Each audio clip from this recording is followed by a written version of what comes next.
It's Thursday at 8 p.m. Eastern, 5 p.m. on the West. I'm still doing my time zone naming protest. I The know it's heck? specific.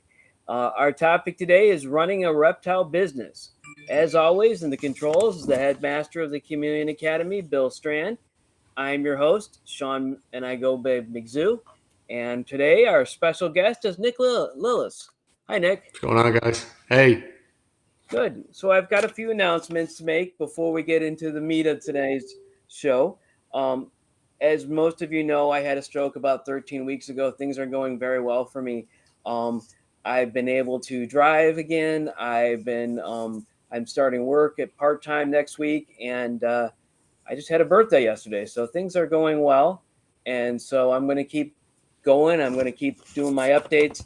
You can catch my updates on Facebook or Twitter or Instagram, and even on what is it, Vero. But anyways, enough about me. We choose the topics today by our polling our listeners, and because we have some experience about it. So if you have any topics that you'd like to do, please let us know. Put them in the chat.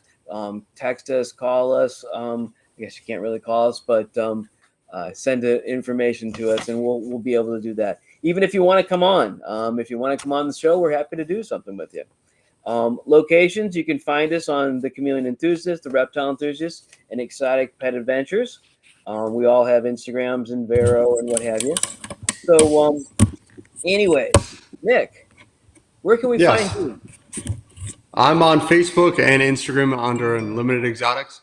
Okay. You can find me anywhere under that. Yes, YouTube I too. have very well. I've done that quite a bit. Yeah, you Um, have. all right.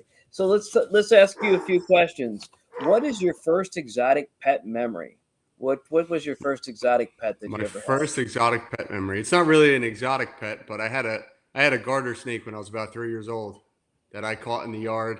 And Hmm? that's really the first thing that I can remember. That probably sparked my interest for the reptiles specifically. But I grew up on a farm. I grew up around animals my entire life. Okay. So you've been around these type of creatures all your life. Yeah. Have they been just normal farm animals, or did you have exotic pets at that? I grew up with birds. You can name it, any parrot. We've had it. Even growing up, I had monkeys. So Ooh, we've had a little bit of everything. So what kind of what? monkeys did you That's have? some. Yeah. My dad had marmosets when I was really young, before Wow. all the restrictions with them. What were those Yep, like? they're cool. They're They cool, they throw they throw their poop just like they say they do. huh?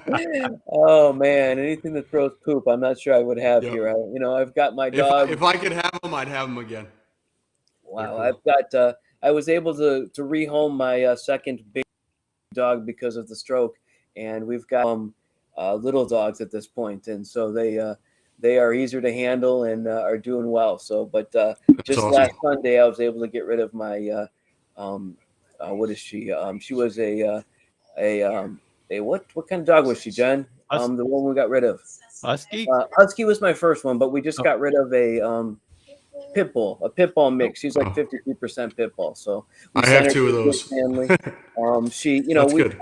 I was, I was struggling to take care of her, struggling to get her out, and she was kind of getting sad. So we sent her to a good family, and now we've got a couple of Cavachons. So Nice. Cavachon, I've got a black and white one I call my Husky replacement, and I've got a a tan and brown one we call our replacement for our pit bull. So it's Nice. been a little easier this last couple days.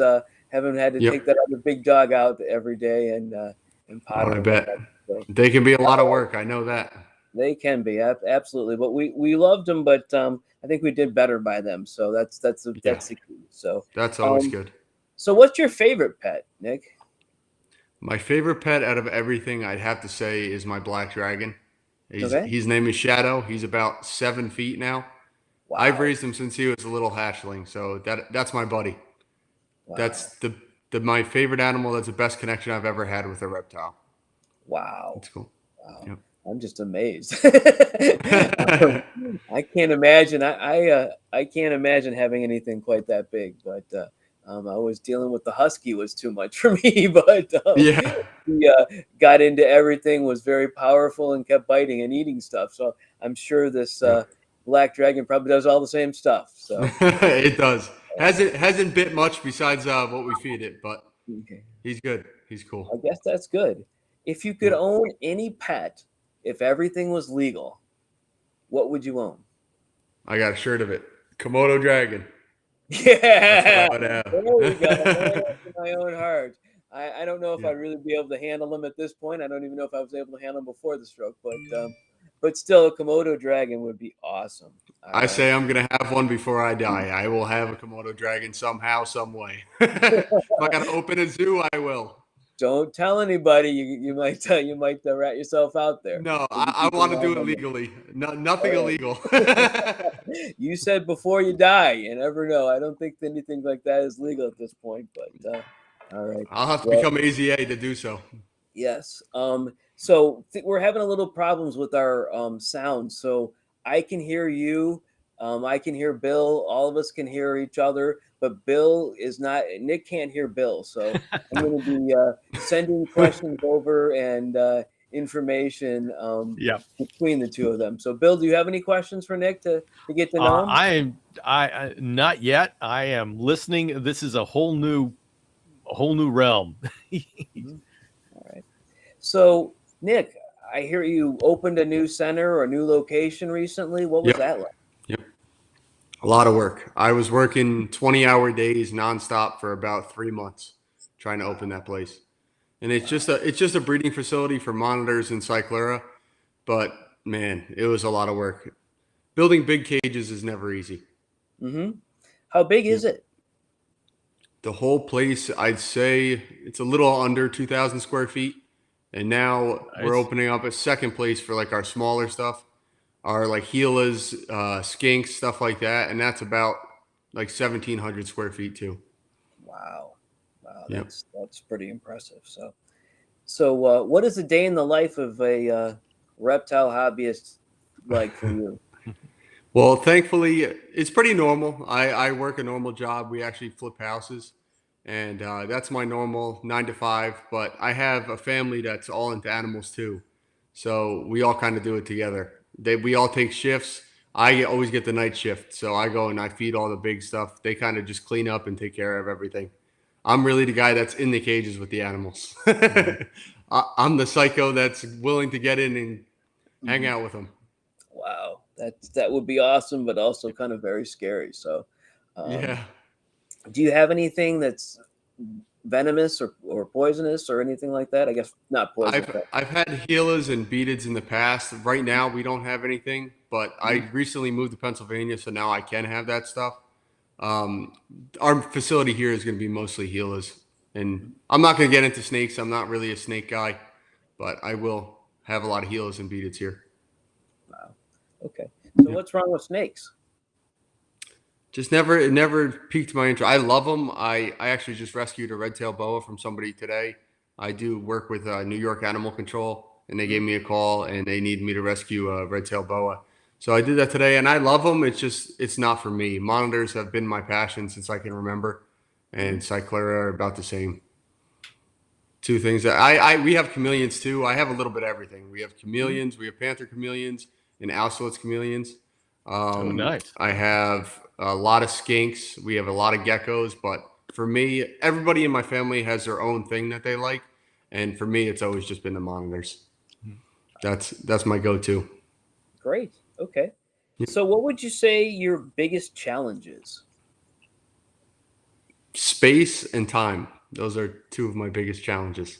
It's with big animals, it's always you need more and more space, and I want to keep improving as I go down the line. I mean, I started with probably 8 foot enclosures, and now we're up to our biggest enclosure is 16 foot by 16 foot. So, and I still want to expand. I want to have bigger enclosures than that. So that's always a huge struggle with space, but time is definitely an issue too. You can never have enough time, especially Sean, with running a normal job and then running this too. I run into that a lot. could you ask him what is the market for these large size monitors? How many people can actually handle them? So Bill is asking, what is the market for large monitors and how many people can actually handle them? How many people should handle them and how many people can handle them is a big thing. I'd say a lot of people now are getting a lot of knowledge and they can handle them, but the market is very well. I think monitors are at their peak right now that I can remember. Everybody, it seems like, wants to get into monitors because they're realizing how intelligent they are. And I think that's due to people like the Crutchfields, Kevin McCurley, people like that, and Mike Stefani that are really showing people how amazing these animals can be. So now everybody's starting to want them, and the market's definitely there. I mean, monitors are very expensive these days. And I mean, I just recently acquired a Bell's lace monitor, and it's around $8,000. So they're definitely Wow. expensive. Yep. Yes. Okay. So what would you consider your greatest accomplishment? My greatest accomplishment hasn't really fully came full circle yet, but I bred black dragons 3 times this year, and we have 2 clutches in the incubator, and my female's gravid right now. That to me is my biggest accomplishment. Besides this year too, we have rhino iguana eggs, which was my real first animal that I fell in love with, my first pet. So it's kind of like a full circle thing this year to have eggs from one too. So tell us about rhino iguanas. They are the best, in my opinion. The best reptile you can own. They need a big enclosure. Our enclosures are around 12 foot by 12 foot. I'd like to get them a little bigger than that, but Wow. they are by far the most They're like scaly dogs, in my opinion. I mean, they listen. You could teach them almost anything. And I've never been bitten by a rhino iguana, and I've had crazy ones in my past. Oh, sorry, something just popped up. So what do the rhino iguanas run? Rhino iguanas actually are down these days. They're pretty cheap. I have them on my list for around $275, and they'll run up to like $400 for a baby. Adults are probably around $1,500 to $2,000 a piece. But you want to start with a baby. Mhm. But you need a 12 by sure. 12 cage, so I probably have Yeah, to- as a baby, you could probably raise one in a 4-foot PVC enclosure. Mhm. But as they get older, you definitely need something big. So I'd say the what size of a normal person's bathroom. what is At it? least. What is the lifespan of the rhino iguana? I think they can live up to like 30 years, 40 years, if I'm not mistaken. Yeah. How long do they take to get to the mature size? I know they don't. I have my male that I've raised is 8 years old and he's still not a full adult. My biggest male, he's around 15 and he's definitely around full size. So I'd say between 12 and 15. So somewhat like tortoises. So I've got a Yep. redfoot tortoises. I got a couple 10-year-olds and a couple under that. So okay. So Very cool. that's awesome. That's awesome. I might have to start thinking about that. Tell me what do they eat? Ours mostly eat greens. We give them collard greens, different kinds of lettuce. They'll eat any fruit. They love bananas. Bananas are their absolute favorite.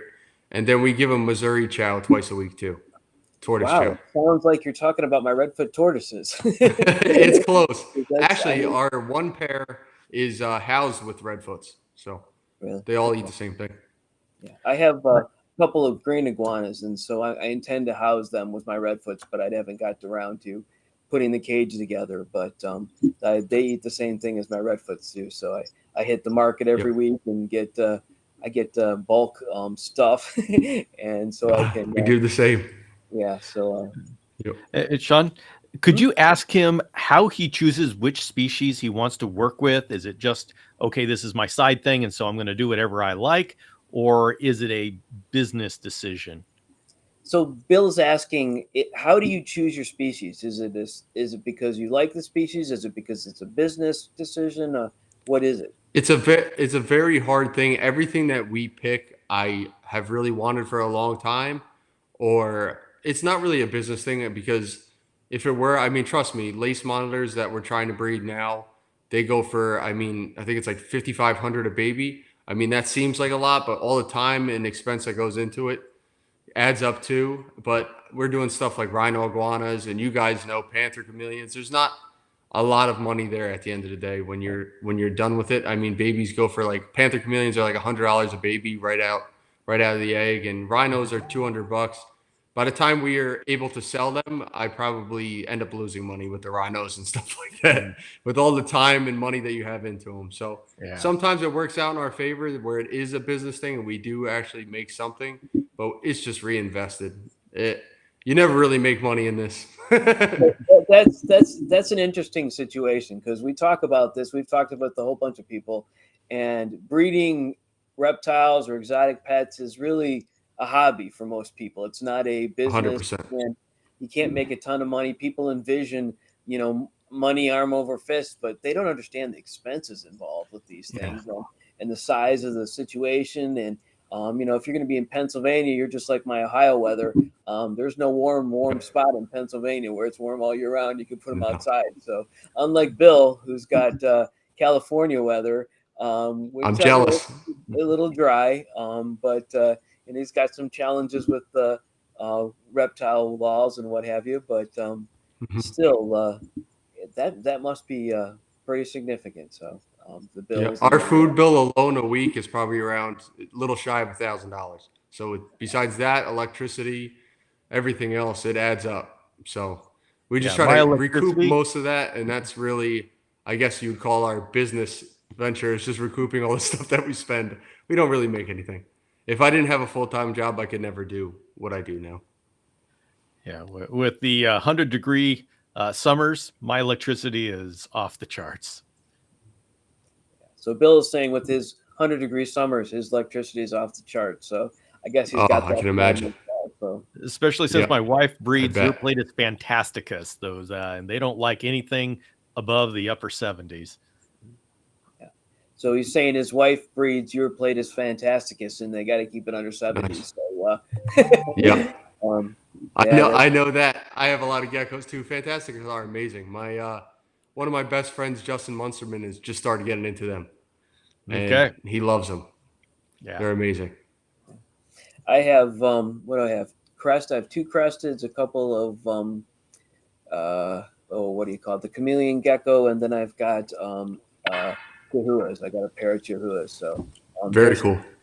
They're kind of, I'm in that kind of ready to breed thing, which they're not yet 3 or what have you. So I haven't got them to the point where they're grown up to breed, but I'm getting there. So that'll be next on my list. But which chameleon gecko do you have? Is it Amnicoli? I don't even remember. He's little. He's green. I know they're both little. He's green. He's my wife. I don't even actually know which one it was, but I actually didn't even know there was 2 of them when I got him. She just fell in love. There's actually 4. Oh, there's 4. Okay, so yeah. So that is even adding more information to it. But she fell in love with him at a show in Cleveland here, and I had to take him home with us because I had bought 2 tortoises and 3 tortoises and something else at the show. So I think a bearded dragon. Cool. So we had to add more for her, so I wasn't in trouble as much. So still, we need someone to put the brakes on us, but no one's done it yet. So she usually shows good sense, but from time to time there's something that hits her fancy and she just loves. So you got to do that. Got to keep them happy. My fiance just got into ball pythons, so every time I get one, she gets a ball python. So I know that. Oh man, I used to have ball pythons, but they never eat. I mean, they just don't eat, and I'm going to have to get a boa because they eat well, and I don't have to worry about it. But ball pythons, I don't know. I can't get into them. I know the colors are awesome. Me neither. Everything's good, but I don't know.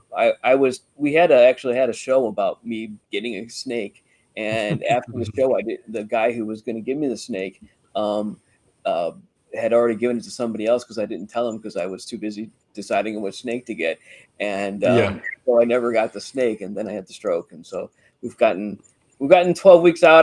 There's a reptile show on Sunday, so who knows? I didn't go to the last one because I don't know. Bill and I had a Saturday morning show where we were talking about parasites at reptile shows. I got freaked out. I don't know if that was really the reason, but we didn't get time to do it. But nonetheless, That's cool. where things are. So I don't know what I'll have to show up with something next week because I'll have to.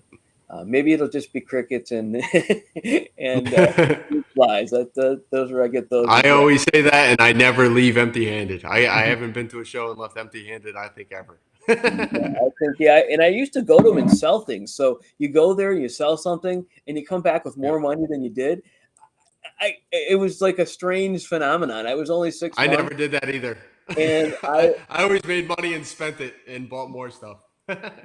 I did 6 months or 8 months there, but it just tailed off. I only sold 1 or 2 chameleons at a show, and I was selling 3 or 4 of them online during the day. So I was like, I don't need to sit here for 8 hours and not be able to get up. And, I had to take my kids with me so I could go to the restroom during that 8 hours and what have you. So you couldn't leave your booth. But nonetheless, shows are, I think, a challenge. We never talk about what kind of things you can do and get a parasite that you spread to your whole set, or because there's people walking from pet to pet and putting their hands on. They want to hold everything. They want to hold everything, even though chameleons aren't really holdable pets, but they like to hold them. So, anyways, all right. So, what else can you tell us about you, Nick? I really my goal for this year is to really expand. I know I just finished the whole facility, but we're already looking at our next facility. With me, I'm always trying to improve. I can't sit still. I'm not that kind of person. So once I finish one project, I already have my mind on the next. And that's just how I move. So hopefully this year we can get a little bigger place so I can get a little more stuff. And hopefully get a couple employees because it's getting a little overwhelming, especially with 50 babies due to hatch within the next couple months, and then 30 rhinos within the next 15 days. It gets a little bit overwhelming. Wow. Yep. So, is your facility on your property now, or do you have? I have one here. I'm in Pennsylvania, and my parents live in New Jersey, so I go back and forth like a couple times a day. And we're only about 30 minutes from each other, but it's like literally right over the border. So my dad has a lot of the big stuff. That's where that facility is on his farm. So he has a lot of the stuff there. So I do have access to both. It's easy to get to both, but I don't have a lot here yet. Besides, you can see behind me, this side, there's armadillo lizards behind me in that setup. Yep. That's really the only thing I have at this place so far. This is my house. Well, I want to ask from the reptile entrepreneur perspective, how likely is it that this will eventually at least break even? So Bill's asking from the reptile entrepreneur aspect, how likely is it that you'll break even or make $1? To be completely honest, right now, with all the facility building that we've done, we're honestly in the hole. I haven't started making yet. Before we were doing good, but we used literally all the money that we made in the last prior years. So I've been doing reptiles and doing shows since I was about 12 years old. I think I went to my first reptile show. I was probably vending when I was 14, 15 with my dad. And since then we made money, don't get me wrong, but we were more in like the buying and selling aspect. I kind of left that in my past and I wanted to go strictly breeding. Mm-hmm. I didn't really want to take any animals in unless I was going to try to breed them. And that's the point that we're at now. And right now, like I said, we are in the red. We're not making money yet, but I hope to one day, at least break even. Yeah. Okay. But with building enclosures, especially with metal and stuff like that, it got way more expensive than we planned. Definitely. Yep. I know that. So, all right. It stinks I can't hear you, Bill. Yeah. I'm sorry. You'll have to listen to it on as it replays or something like that, so you can figure out what he was actually saying and how good a translator. But hopefully everybody in cyberspace can hear everything that we're talking about because that could be that way. But anyways, okay. Anything else you want to tell us about you, Nick, or? Nothing that I could think of off the top of my head. But Well, here I got a question. Black Dragon Monitor. I have just looked that up. This is the first time I've ever heard of it. How is that different than other monitors? What is there anything unique about it? Bill is asking, he's just looked it up. What is unique about the Black Dragon monitor? it's a melanistic type of Asian water monitor, and it's not a smaller species. Some species of water monitor will get about 5 foot. These actually can reach lengths of 7 foot to 8 foot. So they're a big monitor, and I love big animals. Anything big, I'm into it. Snake, even if it is a snake, I just love big animals. It's something I feel like I can interact with, and that's what's really special about them. They're just a fully melanistic black monitor, and they can achieve lengths that most monitors can't. They're the biggest locality, one of the biggest localities. What's their general attitude? What's their general attitude? I don't get me wrong. There, with everything, you get oddballs that are relatively mean, but all the ones that I have, I can approach and interact with without any problems. So they're pretty docile. The All right. males are way more docile than the females, and I don't know if that's just with mine, but it seems to be across the board that males are a lot more docile. Yeah, they look really cool. Yep. He's saying they look really cool. So, anyways, I feel strange translating. I can hear both of you, and Yeah, it's this is the first time this situation has ever happened. I think we've gone through a whole bunch. Every week, we get a new situation. Bill couldn't make it last week. The week before, we couldn't get the show started. I don't know. I think I must be his test subject for the rest of the show. Not my fault. I didn't do it. Yeah.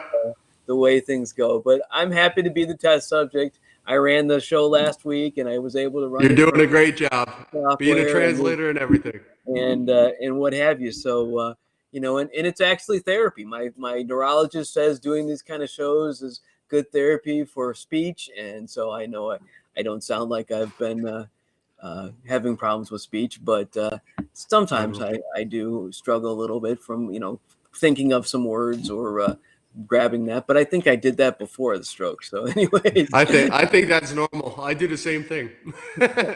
It's like you walk into the kitchen and you don't remember why you're there. That's, I think, what they say is about being 50 or I'm now 53, but still I'm 28 and I do that. So it's premature, man. I don't think it happened to me till I was 30. Really? Maybe it's just too busy, I guess. Too much on my mind. No, I'm sure it does. I'm just kidding. All right. Any more questions, Bill? That's it. All right. I've learned things today. I got a question for you guys. What are you guys working with these days? I have a pile of stuff. Redfoot tortoises, lots of chameleons. I think I've got 6 chameleon species. Like I said, the geckos that I have. I had some basilics, but I passed them on to other people. I actually sent all the monitors that you had probably previously sent me to someone down in Alabama who is taking care of them now. They were just so she's our the person I send everything to that I don't want to keep or continue. I don't know why Alicia gets that. Alicia, we know you're out there and listening, so she keeps trying to talk me into different things, like different types of snakes and things, because she's hoping I don't want it, and then I keep sending them to her. And so, but she's actually my bug lady. I get my silkworms from her and some other stuff. I get my crickets from Gons, but get my silkworms and roaches from her. So that's, anyways. That's cool. Bill, what about you? Mostly chameleons. So Bill is doing mostly chameleons. Do have dart frog. Of course, my wife does the geckos. I have a dart frog, Leachianus, and a emerald tree boa, and then a waxy monkey tree frog.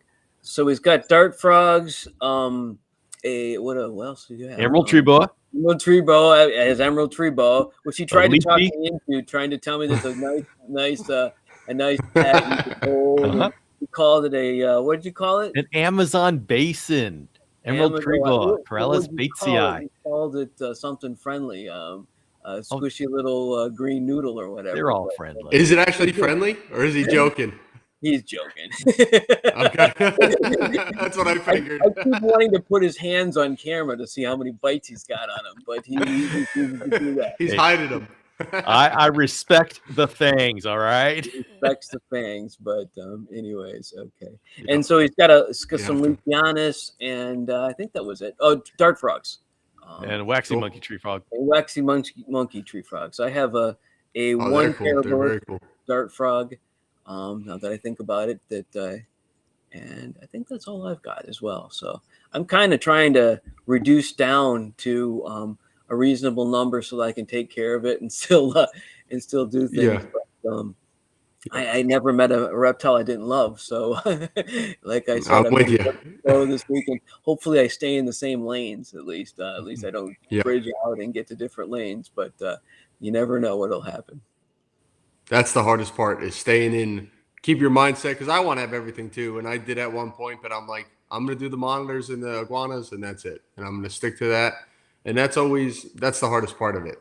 Because you're like, well, I could have one more thing. I could do this. I could do that. But it never works out. Even me, I'm lying to you right now. I got armadillo lizards behind me.